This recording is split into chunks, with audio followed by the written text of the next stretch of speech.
residency training program in Good afternoon, everyone. I'm thankful to present this project here in front of all of you. So my topic is introducing Phacoemulsification in competency-based residency training in Nepal. So this is the hospital where I'm working. I do not have any financial disclosure to conflict of interest to mention here. So coming to the background, cataract surgical rate in Nepal is quite satisfactory. It's 4,600 and it's more than WHO target 3,000. We see the data from Lancet Global Health, where it has compared estimates from population-based survey in 55 countries.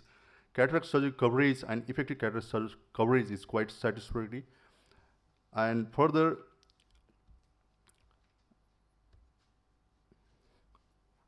if you see further, the range of effective cataract surgery coverage across 4 cataract surgical threshold, different visual acuity threshold is given, and also here also Nepal is doing very good. So we are doing, it's quite satisfactory in terms of different indicators of cataract surgery. If you see the total number of residents intake last year, in 2023, 50 residents were enrolled in postgraduate training program from different university, academy, and National Board of Medical Specialty.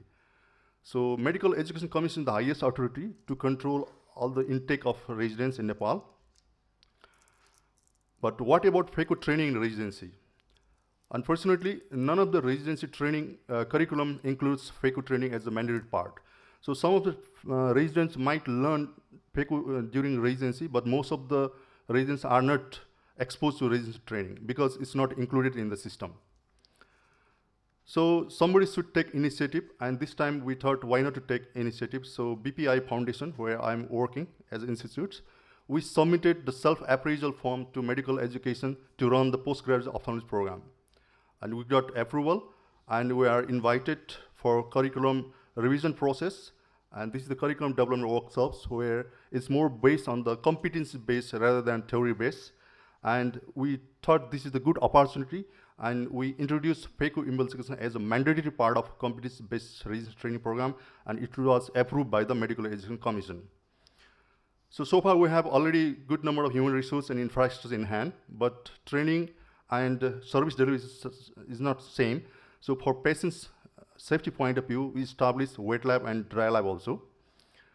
So we thought how to assess the competency. So we developed electronic logbooks, and also we are going to follow the ICO OSCAR, Ophthalmology Surgical Competency Assessment Rubric, which is well accepted. And it consists of different steps from starting from dripping to the end of the surgery, that is closing of the wound.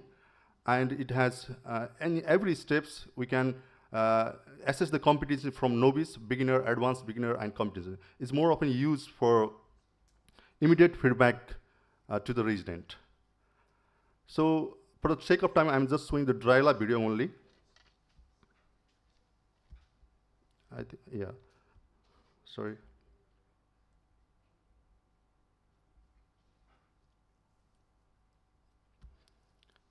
So here, the first year resident is trying to do continuous curvilinear capsular axis.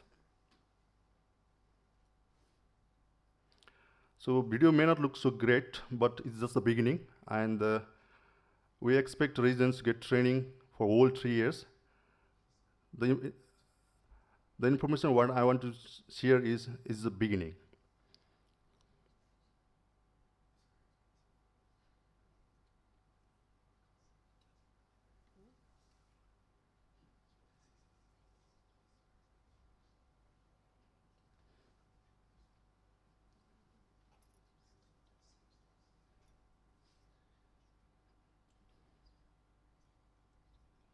So this is the continuous curvilinear capsular axis, and this is another dry lab video where next steps division and separation of nuclei with non-dominant hand is shown here.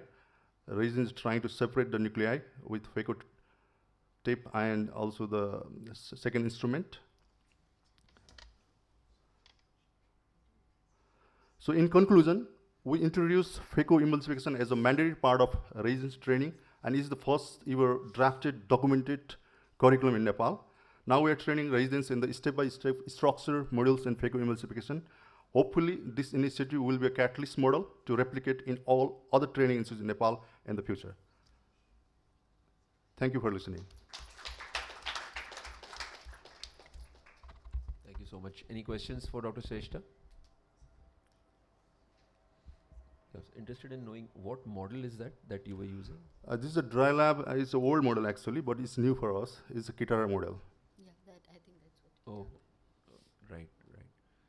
So, do you buy it, or what do you? Yeah, we purchase. Okay, you purchased yeah. it. Okay.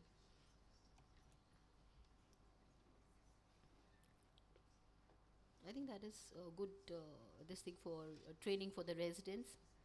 Yes. Because in Nepal we are actually like doing so much of manual small incision cataract surgery, so we are more focused on that, and we are not training them really for phacoemulsification. But I think now we are trying to give them step by step. But I think you have started with the competency based, the wet lab, so I think that's going to be good. Right. Thank you so much. Thank you. Thank you.